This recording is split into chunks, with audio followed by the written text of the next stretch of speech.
I have two questions. First is regarding, the slowing down of startup market these days. Do you think it's real that the startup market is slowing these days, and there are not many opportunities currently as they were, let's say, last year or during the COVID period? Second question is, going forward, what do you think, is going to be startup scenario in tier two, tier three cities of the country? Are we looking forward for a scenario where the startups will move out from the tier one cities and move towards the tier two, tier three cities? Okay, the first question is, I don't think so that this scenario is going down. So I assume that you're talking about funding into startups. Yes. Not slowing down at all, because I know lot of new funds coming up, lot of new funds coming ever than before this. More and more funds are coming to India. After Shark Tank, everything has changed, right? Earlier, it was very difficult for us to explain what is angel investing, what is a startup, what is disruption. But now people understand themselves. We are receiving queries from investors now and then every day. I want to invest into startups, which was not there otherwise. There was a time when we started, people used to think startup investing is a scam. Right? Till now also there are people who think startup investing is a scam. But almost 80% market has changed because of Shark Tank. Mass awareness has been there, and a lot of new funds are coming to India. Money is huge. And even if 1% of Indian stock market money comes to startups, that will be massive. This is what I believe, because here the churn is very high. Your turnaround of exit and investing into more startups will be more. By the time you reach stock market, the multiple goes 21 times, 25 times, sometimes 50 times, 100 times. But here it is, you are catching a startup at 2 times, 3 times, 4 times, maximum 7 times. Nobody invests randomly into startups. So we evaluate, we find out the valuations, and if you are investing at the right valuation, then automatically you get the right kind of exit, and opportunities are very much there. People are investing. Who's talking? May I request you to be on mute? And let me answer your second question. So second, you asked about what is the story of tier 2. See, like I moved to Goa, we changed our headquarters from Noida to Goa. There are certain problems of each city, right? Here it is very difficult to find out office space because the culture is not there. Second problem is difficult to find out the staff to work, right? And the same story will be there with every tier 2. Suppose you go to Bareilly or to Aligarh or to Agra, these kind of cities, you will find challenges.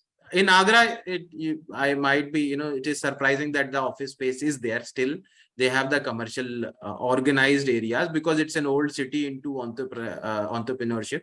But there are tier 2 where you will not even find office space, people who will be able to work, or their communication level. People in tier 2 are speaking good communication. They work for Infosys, TCS, and other companies. So for startups, it becomes really difficult. People in the pandemic, a lot of people moved to the hills, to Goa, to a lot of places. But that is only for the organization which are 2, 3 people, 1 person organization, 2 people, small organization, they are able to survive. But others, they are moving back.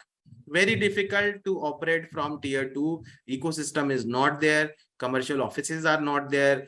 Price may be high, or everything, internet facility or other things. Your client may not come there. So a lot of difficulties are there. In case, if you ask me, somebody wants to start a business in metro like Bangalore or Mumbai or Delhi, for business, obviously, I would recommend you to start in Delhi, Mumbai, Bangalore. But for your personal life, obviously, what would be the answer. So it depends entirely upon in which stage of career you are and what kind of business you are doing. Like for our business where everything is online, we are able to flourish. In fact, after moving our headquarters to Goa, we have scaled up 10, 15 times. So that works very well for us because we don't have many physical meetings, people coming to our office. It is not required. Even if we start meeting people, we will be able to meet 1 or 2. Ours is a mass business where we need to connect with hundreds of people every day. So such kind of businesses where technology is prevailing, that there you can definitely go and move to tier 2, tier 3, wherever. But if it requires a lot of staff physically be placed, your customers to come, very much difficult. International airport will be a big challenge. Your customers will not come. Locals will be a problem. If too many people come, they create nuisance. Sometimes electricity becomes a problem. Sometimes internet becomes a problem. So I will not recommend anybody to start from tier 2 if you want to, if you are, want to grow rapidly. Right now, challenges are there. But if your business allows, why not? Because health is also important. If you are starting from remote places, then definitely you stay healthy, because these cities are getting more and more polluted. Any follow-up question? No, thank you so much. Thank you so much. Pleasure. So anybody else has a question? Then I can take the questions from the chat. Okay, so there is one question here. And as an investor wants to opt equity or interest as ROI. So see, this depends entirely upon your choice, taste, and preference. If you are going for interest as an ROI, obviously you will get less return on your capital, because as an interest income maximum, what they can give you is 12%, 14%, or maybe 18% per annum, not more than that, right? But in equity, you can get 10x, 15x, 20x, or zero of your capital. Nobody knows. But so depends entirely upon your choice. What I suggest is you can invest into startups, first take the equity, become the shareholders, and then you can have some interest income coming also. Instead of putting your money in fixed deposit for 5%, you can put here for 12% to 14%. In case you are satisfied with the growth of that startup, initially start with investing say 2, 3, 4, 5 lakh rupees in the equity, and then later on, if you feel that the streamline is good, the revenues are coming, then definitely why not? You can invest on interest also. They can take debt legally, but otherwise no startup can take money from any individual. It's not allowed. Only they can take from NBFC, but if you are a shareholder, then they can take money. Another question is, when can exit happen? Is there a possibility to redeem investments midway? Possibility and cost, yes, you can definitely redeem midway. It's not called redemption. It's just like selling off your shares to somebody else, right? So if the exit opportunity is not coming from the startup side for while raising fund, what happens is there are so many investors who miss out the original round.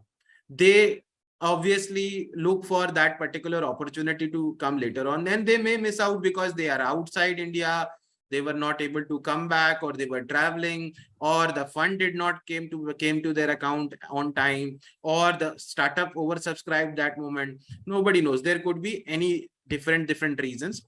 So that time you can contact StartupLanes. We can find out from our community of investors and ask them if anybody is interested in taking that equity. Transaction fee only 2%, so it's not a big load. It's very nominal fee. Not many legal charges, nothing.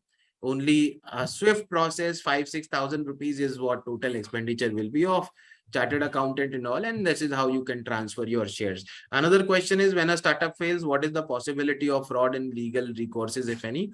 See, if a startup fails, automatically they cannot do a criminal or cheating kind of attempt, because there is law in the country. I don't want to say nobody wants to go jail. So they will not do such kind of practices. If the startup fails, it will fail due to bad execution of the idea, or over discounting, or if they fail to retain or acquire new customers. The number one reason what I feel is failing to acquire new customer takes you to shutdown of the startup. If you are not able to acquire customers without deep discounting or something, or if you don't have profit margins, then definitely you are tend to fail, and this problem will prevail. You cannot do anything on that part, right? So all you have to do is you have to just keep a track. And if that goes well, if the startup is doing fine, then why not? Go ahead. Okay, the one more question is there, and then we can end this session. So the question says, will we opt to invest in traditional startups like pharma, medical devices, and FMCG? No, there is either they are traditional businesses or they are startups. They cannot be traditional startups like pharma, right? If they are just opening up a pharma chemist shop, then I will not say that it is a pharma business, because sorry, pharma startup. So it has to be a startup. Startup means some innovation. You need to generate value, and let me define that innovation for you. That is most important thing to understand. Uh, it's more than the product. You need to innovate in pricing. That is most important. If you are able to bring the same product which a market leader is bringing in the market at a lower price, then definitely your startup will have a lot of demand, lot of takers will be there. So if you are not able to do that, if you are selling 10 rupees medicine for 10 rupees, then it is not, or you are just discounting 10%, what others are doing, you are also doing the same. This is not startup. Startup should rapidly grow. It should have scope. If the scope is not there, then no point. And it should be something of your own. If you are just buying and selling like a shop which does not have scalability, then it will be a problem. Another question came, if the startup is not performing well as an investor, how we can control the activities of a startup? So I will tell you the process that StartupLanes follow. So we have the contract with the startup, wherein if the startup is not doing well, if the business is falling down, if the profitability is reducing, they need to form a community with us and the investors together. And one person among the investors could be chosen who will lead the community, lead this entire community and take the discussion forward, discuss what to do, what not to do, and accordingly, as per the voting and agreement with the investors, they have to do things. So at the right time, if you get to know that the startup is not doing well, if their revenue is falling every month, so within 3 months or 4 months, you take action, you understand everything and give them suggestions. If they require any kind of consultant, appoint a consultant, find out, we can do everything, right? So if they are the siphoning of money or something happening, you can still find out there and then, and then you can file a complaint, and everything is there. So that is the process, is to keep a right track, keep asking the founders what are they doing, and we have the contract with them. They are bound to present everything at the last weekend of the month to the investors. But if investors don't come, this is what we have seen, investors themselves don't come for the meetings. So if they are not coming for the meeting, then founders will also don't come. They will also feel nobody takes interest, why should we waste our time? So if you are taking keen interest, if you are coming to the meetings, if you are asking them what is happening, what is not, then definitely they will provide you every update, and you will find out if anything is happening bad. You will find out, and they are bound to give you all the documents, their financial statements monthly, so you can check if anything is happening wrong. You can definitely create an objection there.